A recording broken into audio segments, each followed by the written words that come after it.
Primera parte. La unidad del amor en la creación y en la historia de la salvación. Un problema de lenguaje. 2. El amor de Dios por nosotros es una cuestión fundamental para la vida y plantea preguntas decisivas sobre quién es Dios y quiénes somos nosotros. A este respecto, nos encontramos de entrada ante un problema de lenguaje.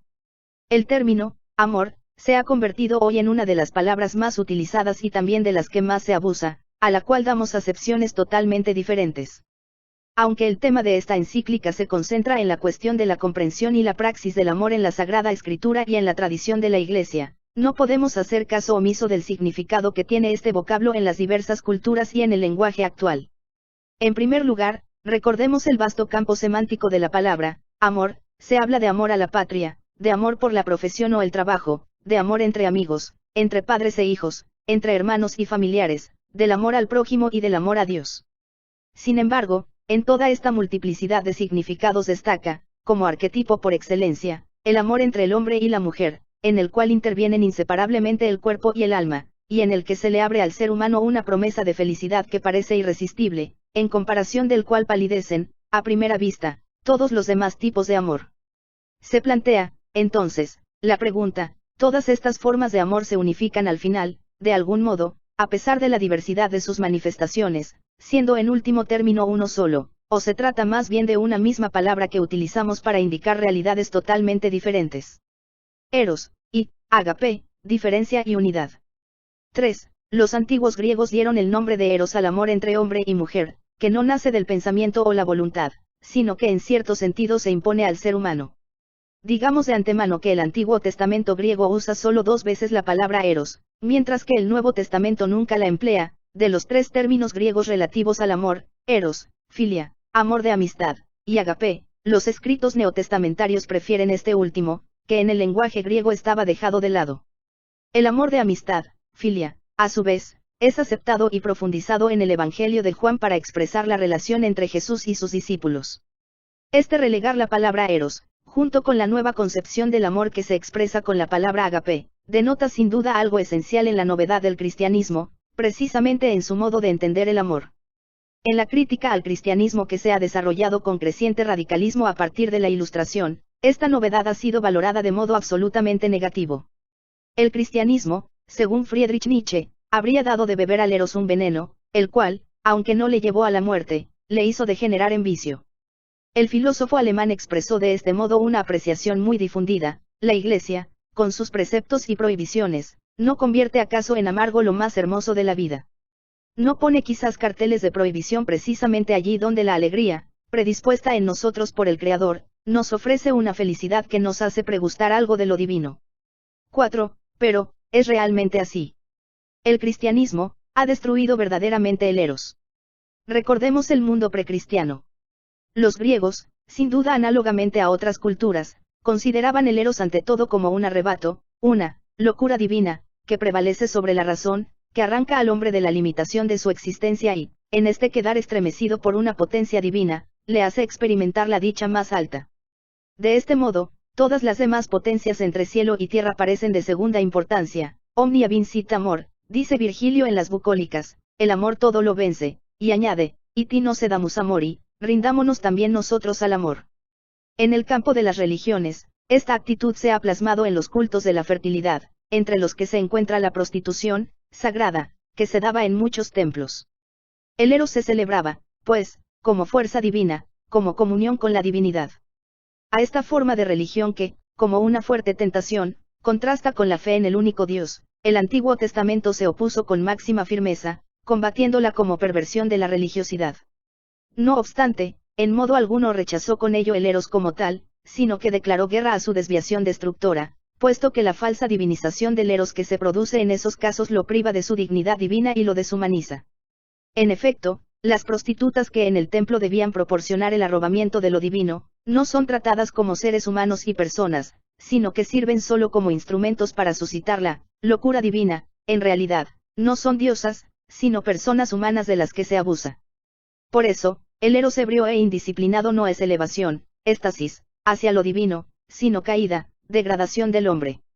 Resulta así evidente que el eros necesita disciplina y purificación para dar al hombre, no el placer de un instante, sino un modo de hacerle pregustar en cierta manera lo más alto de su existencia, esa felicidad a la que tiende todo nuestro ser. 5. En estas rápidas consideraciones sobre el concepto de Eros en la historia y en la actualidad sobresalen claramente dos aspectos. Ante todo, que entre el amor y lo divino existe una cierta relación, el amor promete infinidad, eternidad, una realidad más grande y completamente distinta de nuestra existencia cotidiana. Pero, al mismo tiempo, se constata que el camino para lograr esta meta no consiste simplemente en dejarse dominar por el instinto. Hace falta una purificación y maduración, que incluyen también la renuncia. Esto no es rechazar el Eros ni envenenarlo, sino sanearlo para que alcance su verdadera grandeza. Esto depende ante todo de la constitución del ser humano, que está compuesto de cuerpo y alma.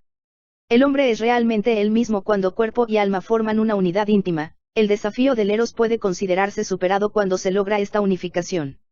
Si el hombre pretendiera ser solo espíritu y quisiera rechazar la carne como si fuera una herencia meramente animal, espíritu y cuerpo perderían su dignidad.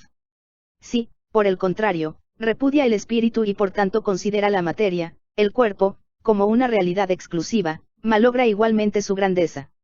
El epicúreo Gassendi, bromeando, se dirigió a Descartes con el saludo, «Oh alma». Y Descartes replicó, «Oh carne». Pero ni la carne ni el espíritu aman, es el hombre, la persona, la que ama como criatura unitaria, de la cual forman parte el cuerpo y el alma. Solo cuando ambos se funden verdaderamente en una unidad, el hombre es plenamente él mismo. Únicamente de este modo el amor, el Eros, puede madurar hasta su verdadera grandeza. Hoy se reprocha a veces al cristianismo del pasado haber sido adversario de la corporeidad y, de hecho, siempre se han dado tendencias de este tipo. Pero el modo de exaltar el cuerpo que hoy constatamos resulta engañoso. El Eros, degradado a puro sexo, se convierte en mercancía, en simple objeto, que se puede comprar y vender. Más aún, el hombre mismo se transforma en mercancía. En realidad, este no es propiamente el gran sí del hombre a su cuerpo. Por el contrario, de este modo considera el cuerpo y la sexualidad solamente como la parte material de su ser, para emplearla y explotarla de modo calculador. Una parte, además, que no aprecia como ámbito de su libertad, sino como algo que, a su manera, intenta convertir en agradable e inocuo a la vez. En realidad, nos encontramos ante una degradación del cuerpo humano, que ya no está integrado en el conjunto de la libertad de nuestra existencia, ni es expresión viva de la totalidad de nuestro ser, sino que es relegado a lo puramente biológico. La aparente exaltación del cuerpo puede convertirse muy pronto en odio a la corporeidad.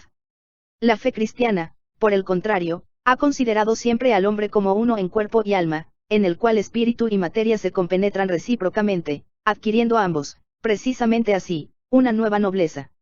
Ciertamente, el Eros quiere remontarnos, en éxtasis, hacia lo divino, llevarnos más allá de nosotros mismos, pero precisamente por eso necesita seguir un camino de ascesis, renuncia, purificación y recuperación. 6. ¿Cómo hemos de describir concretamente este camino de elevación y purificación? ¿Cómo se debe vivir el amor para que se realice plenamente su promesa humana y divina? Una primera indicación importante podemos encontrarla en uno de los libros del Antiguo Testamento bien conocido por los místicos, el Cantar de los Cantares. Según la interpretación hoy predominante, las poesías contenidas en este libro son originariamente cantos de amor, escritos quizás para una fiesta nupcial israelita, en la que se debía exaltar el amor conyugal. En este contexto, es muy instructivo que a lo largo del libro se encuentren dos términos diferentes para indicar el amor. Primero, la palabra, dodim, un plural que expresa el amor todavía inseguro, en un estadio de búsqueda indeterminada. Esta palabra es reemplazada después por el término, aba, que la traducción griega del Antiguo Testamento denomina, con un vocablo de fonética similar, agape, el cual, como hemos visto, se convirtió en la expresión característica para la concepción bíblica del amor. En oposición al amor indeterminado y aún en búsqueda, este vocablo expresa la experiencia del amor que ahora ha llegado a ser verdaderamente descubrimiento del otro, superando el carácter egoísta que predominaba claramente en la fase anterior. Ahora el amor es ocuparse del otro y preocuparse por el otro. Ya no se busca a sí mismo, sumirse en la embriaguez de la felicidad, sino que ansía más bien el bien del amado, se convierte en renuncia, está dispuesto al sacrificio, más aún, lo busca. El desarrollo del amor hacia sus más altas cotas y su más íntima pureza conlleva el que ahora aspire a lo definitivo, y esto en un doble sentido, en cuanto implica exclusividad, solo esta persona, y en el sentido del, para siempre. El amor engloba la existencia entera y en todas sus dimensiones, incluido también el tiempo. No podría ser de otra manera, puesto que su promesa apunta a lo definitivo, el amor tiende a la eternidad. Ciertamente, el amor es éxtasis, pero no en el sentido de arrebato momentáneo, sino como camino permanente, como un salir del yo cerrado en sí mismo hacia su liberación en la entrega de sí, precisamente de este modo, hacia el reencuentro consigo mismo, más aún, hacia el descubrimiento de Dios. El que pretenda guardarse su vida, la perderá, y el que la pierda, la recobrará, dice Jesús en una sentencia suya que, con algunas variantes, se repite en los evangelios. Con estas palabras, Jesús describe su propio itinerario, que a través de la cruz lo lleva a la resurrección, el camino del grano de trigo que cae en tierra y muere, dando así fruto abundante. Describe también, partiendo de su sacrificio personal y del amor que en éste llega a su plenitud, la esencia del amor y de la existencia humana en general. 7. Nuestras reflexiones sobre la esencia del amor, inicialmente bastante filosóficas, nos han llevado por su propio dinamismo hasta la fe bíblica. Al comienzo se ha planteado la cuestión de si, bajo los significados de la palabra amor, diferentes e incluso opuestos, subyace alguna unidad profunda o, por el contrario, han de permanecer separados, uno paralelo al otro. Pero, sobre todo, ha surgido la cuestión de si el mensaje sobre el amor que nos han transmitido la Biblia y la tradición de la Iglesia tiene algo que ver con la común experiencia humana del amor, o más bien se opone a ella. A este propósito, nos hemos encontrado con las dos palabras fundamentales, eros como término para el amor, mundano, y agape como denominación del amor fundado en la fe y plasmado por ella. Con frecuencia, ambas se contraponen, una como amor, ascendente, y como amor, descendente, la otra. Hay otras clasificaciones afines, como por ejemplo, la distinción entre amor posesivo y amor oblativo, amor concupiscentiae y amor benevolentiae, al que a veces se añade también el amor que tiende al propio provecho.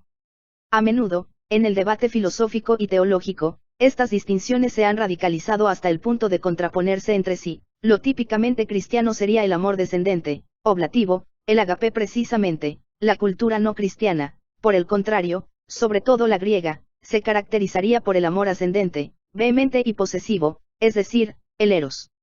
Si se llevara al extremo este antagonismo, la esencia del cristianismo quedaría desvinculada de las relaciones vitales fundamentales de la existencia humana y constituiría un mundo del todo singular, que tal vez podría considerarse admirable, pero netamente apartado del conjunto de la vida humana.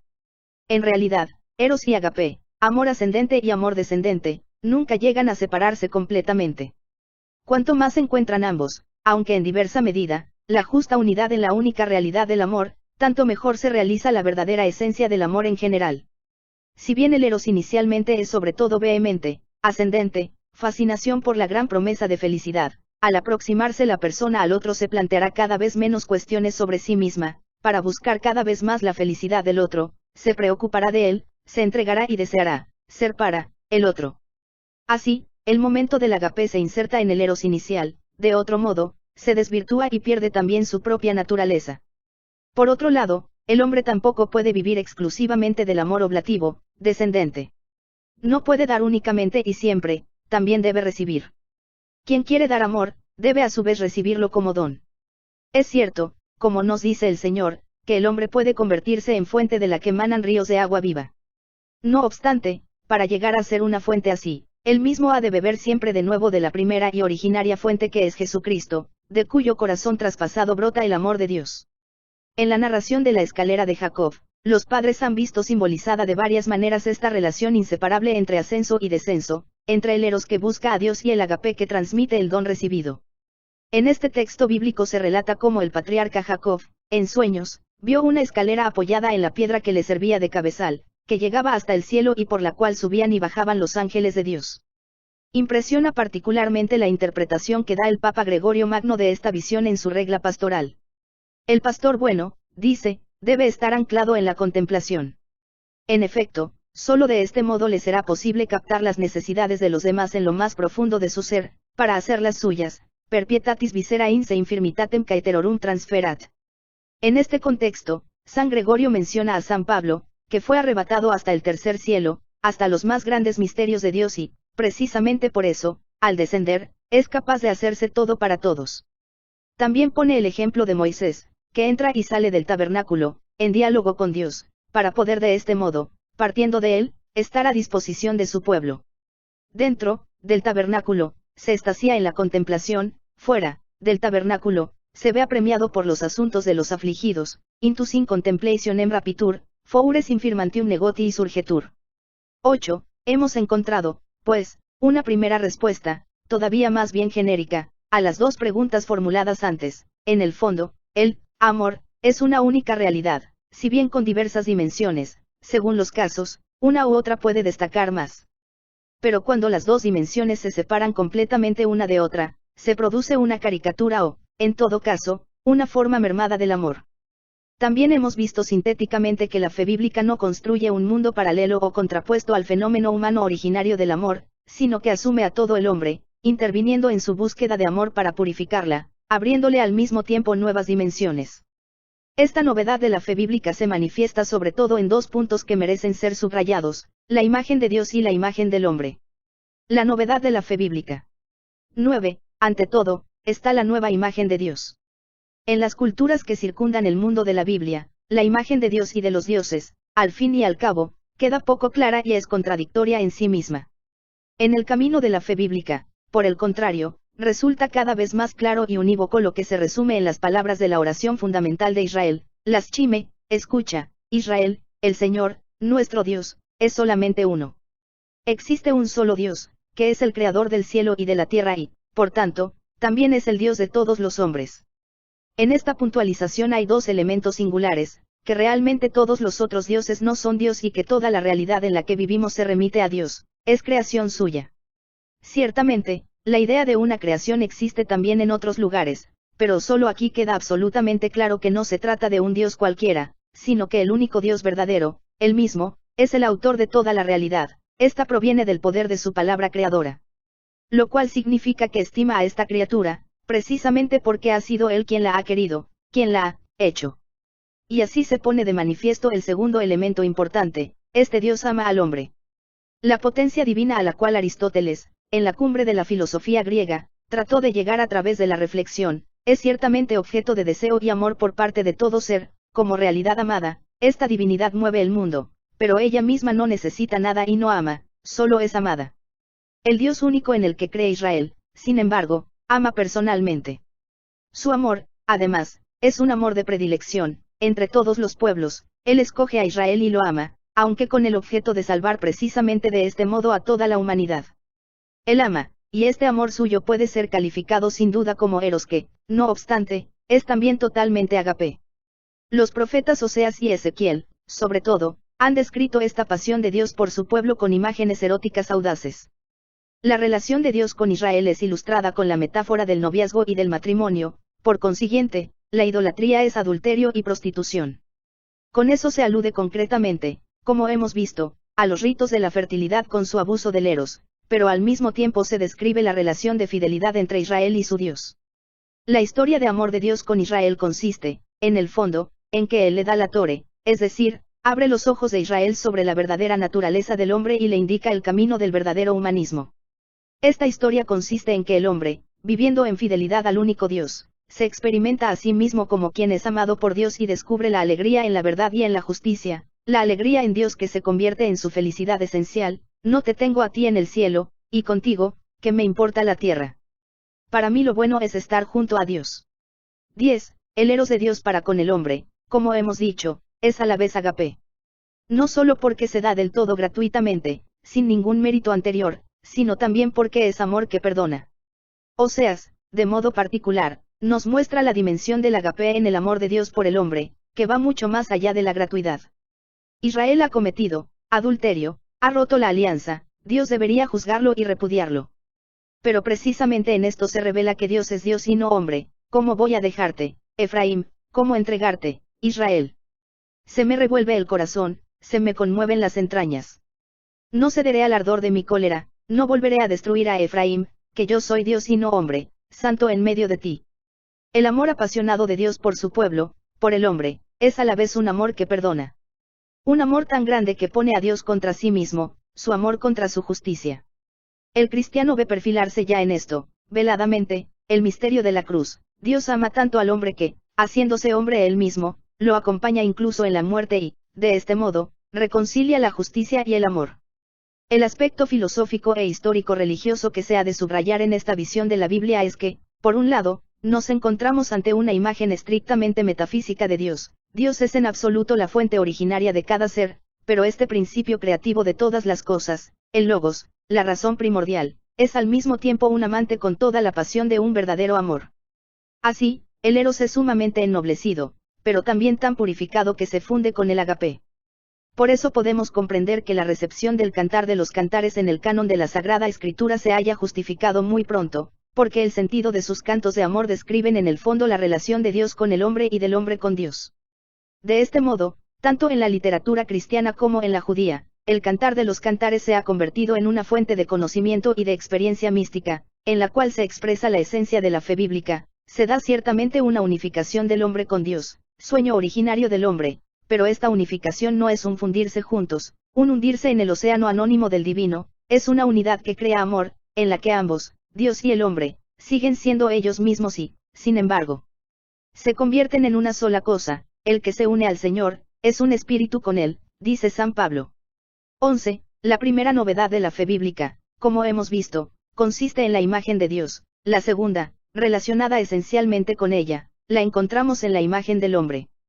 La narración bíblica de la creación habla de la soledad del primer hombre, Adán, al cual Dios quiere darle una ayuda.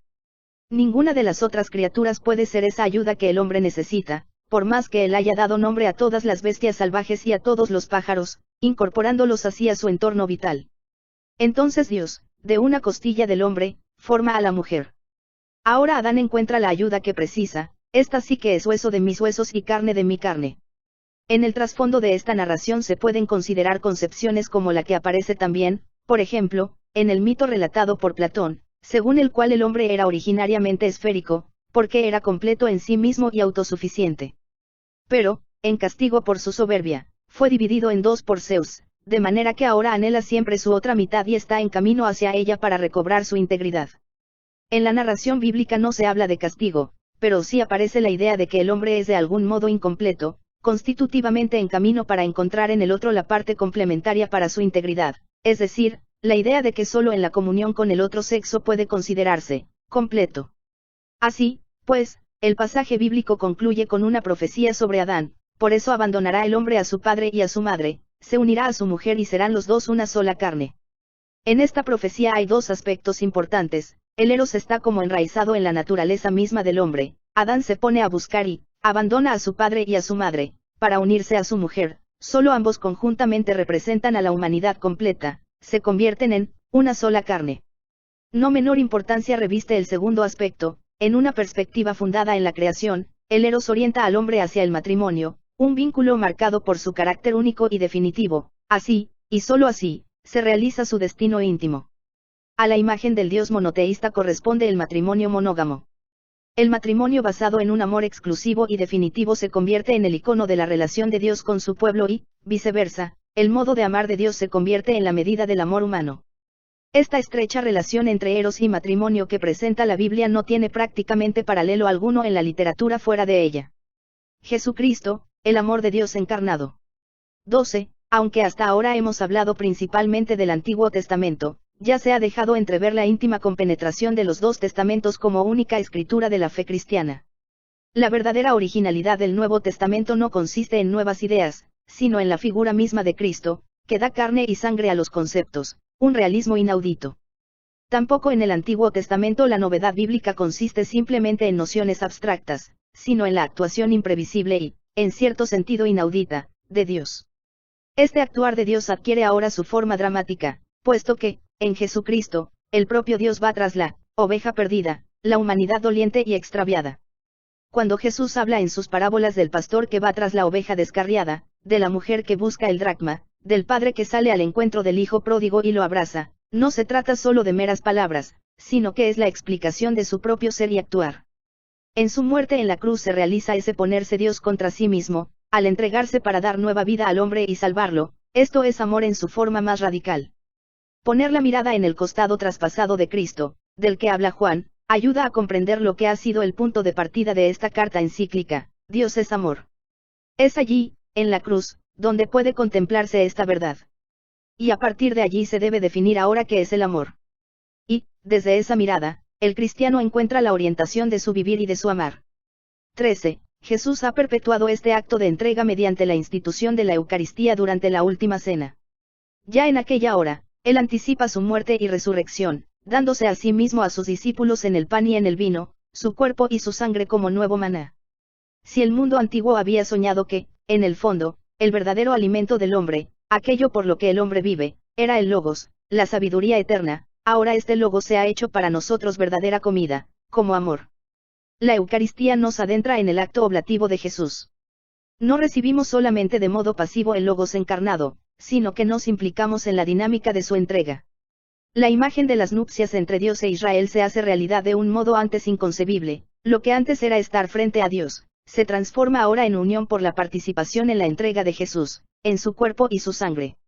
La mística del sacramento, que se basa en el abajamiento de Dios hacia nosotros, tiene otra dimensión de gran alcance y que lleva mucho más alto de lo que cualquier elevación mística del hombre podría alcanzar.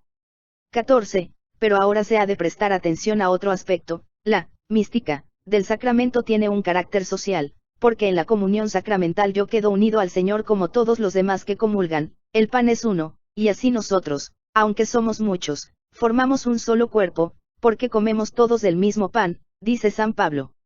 La unión con Cristo es al mismo tiempo unión con todos los demás a los que Él se entrega.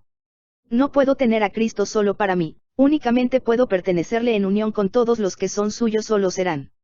La comunión me hace salir de mí mismo para ir hacia Él, y por tanto, también hacia la unidad con todos los cristianos. Nos hacemos, un cuerpo, aunados en una única existencia. Ahora, el amor a Dios y al prójimo están realmente unidos, el Dios encarnado nos atrae a todos hacia sí. Se entiende, pues, que el agape se haya convertido también en un nombre de la Eucaristía, en ella el agape de Dios nos llega corporalmente para seguir actuando en nosotros y por nosotros. Solo a partir de este fundamento cristológico sacramental se puede entender correctamente la enseñanza de Jesús sobre el amor.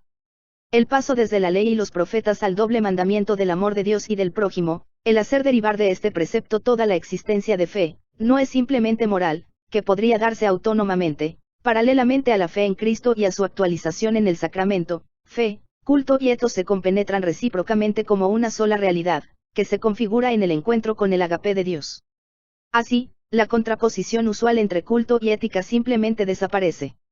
En el culto mismo, en la comunión eucarística, está incluido a la vez el ser amados y el amar a los otros.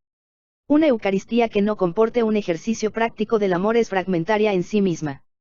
Viceversa, como hemos de considerar más detalladamente aún, el mandamiento del amor es posible solo porque no es una mera exigencia, el amor puede ser mandado, porque antes es dado. 15. Las grandes parábolas de Jesús han de entenderse también a partir de este principio. El rico Epulón suplica desde el lugar de los condenados que se advierta a sus hermanos de lo que sucede a quien ha ignorado frívolamente al pobre necesitado. Jesús, por decirlo así, acoge este grito de ayuda y se hace eco de él para ponernos en guardia, para hacernos volver al recto camino. La parábola del buen samaritano nos lleva sobre todo a dos aclaraciones importantes. Mientras el concepto de prójimo, hasta entonces se refería esencialmente a los conciudadanos y a los extranjeros que se establecían en la tierra de Israel, y por tanto a la comunidad compacta de un país o de un pueblo, ahora este límite desaparece. Mi prójimo es cualquiera que tenga necesidad de mí y que yo pueda ayudar. Se universaliza el concepto de prójimo, pero permaneciendo concreto. Aunque se extienda a todos los hombres, el amor al prójimo no se reduce a una actitud genérica y abstracta, poco exigente en sí misma, sino que requiere mi compromiso práctico aquí y ahora. La Iglesia tiene siempre el deber de interpretar cada vez esta relación entre lejanía y proximidad, con vistas a la vida práctica de sus miembros. En fin, se ha de recordar de modo particular la gran parábola del juicio final, en el cual el amor se convierte en el criterio para la decisión definitiva sobre la valoración positiva o negativa de una vida humana. Jesús se identifica con los pobres, los hambrientos y sedientos, los forasteros, los desnudos, enfermos o encarcelados.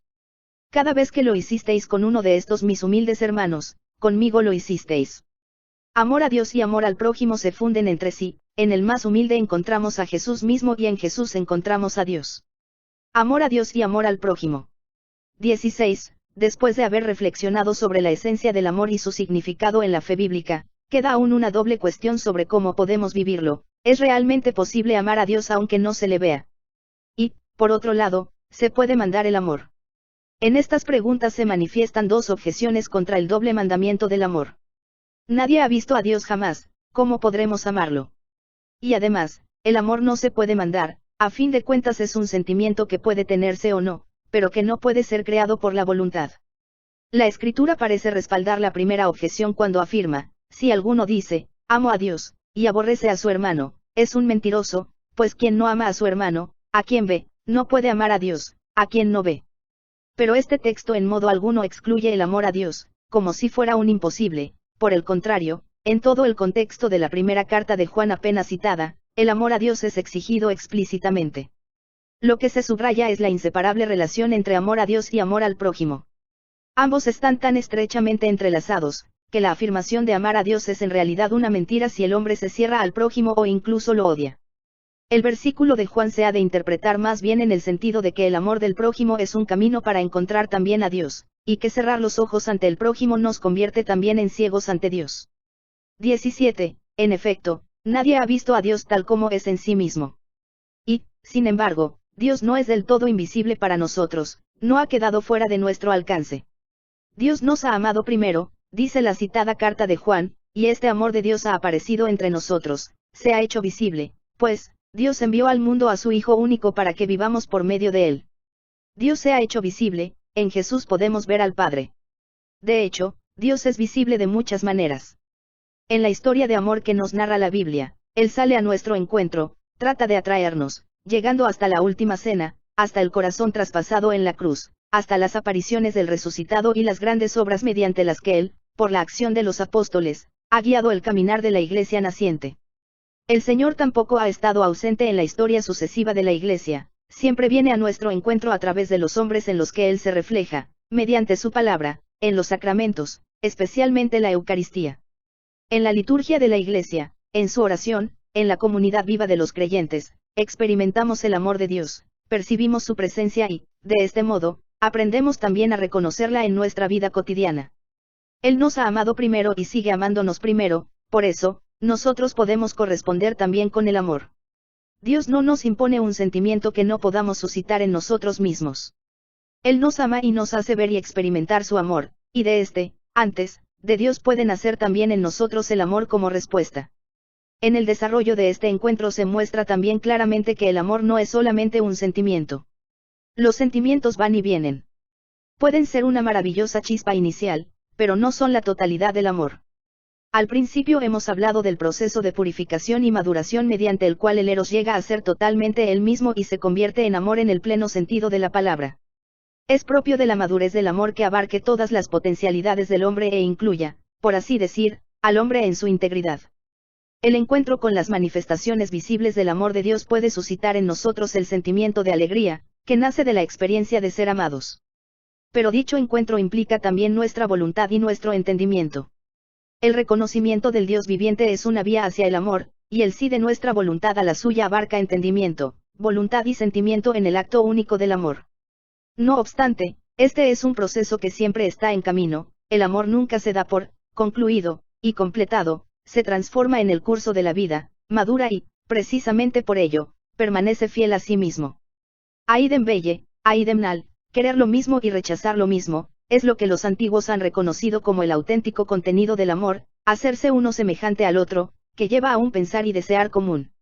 La historia de amor entre Dios y el hombre consiste precisamente en que esta comunión de voluntad crece en la comunión del pensamiento y del sentimiento, de modo que nuestro querer y la voluntad de Dios coinciden cada vez más. La voluntad de Dios ya no es para mí algo extraño que los mandamientos me imponen desde fuera, sino que es mi propia voluntad, habiendo experimentado que Dios está más dentro de mí que lo más íntimo mío. Crece entonces el abandono en Dios y Dios es nuestra alegría. 18. De este modo se ve que es posible el amor al prójimo en el sentido enunciado por la Biblia, por Jesús. Consiste justamente en que, en Dios y con Dios, amo también a la persona que no me agrada o ni siquiera conozco. Esto solo puede llevarse a cabo a partir del encuentro íntimo con Dios, un encuentro que se ha convertido en comunión de voluntad, llegando a implicar el sentimiento. Entonces aprendo a mirar a esta otra persona no ya solo con mis ojos y sentimientos, sino desde la perspectiva de Jesucristo. Su amigo es mi amigo. Más allá de la apariencia exterior del otro descubro su anhelo interior de un gesto de amor, de atención, que no le hago llegar solamente a través de las organizaciones encargadas de ello, y aceptándolo tal vez por exigencias políticas. Al verlo con los ojos de Cristo, puedo dar al otro mucho más que cosas externas necesarias, puedo ofrecerle la mirada de amor que él necesita. En esto se manifiesta la imprescindible interacción entre amor a Dios y amor al prójimo, de la que habla con tanta insistencia la primera carta de Juan. Si en mi vida falta completamente el contacto con Dios, podré ver siempre en el prójimo solamente al otro, sin conseguir reconocer en él la imagen divina. Por el contrario, si en mi vida omito del todo la atención al otro, queriendo ser solo, piadoso, y cumplir con mis deberes religiosos, se marchita también la relación con Dios. Será únicamente una relación, correcta, pero sin amor.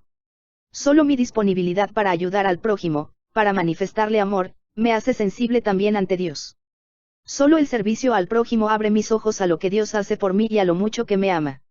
Los santos, pensemos por ejemplo en la Beata Teresa de Calcuta, han adquirido su capacidad de amar al prójimo de manera siempre renovada gracias a su encuentro con el Señor Eucarístico y, viceversa, este encuentro ha adquirido realismo y profundidad precisamente en su servicio a los demás.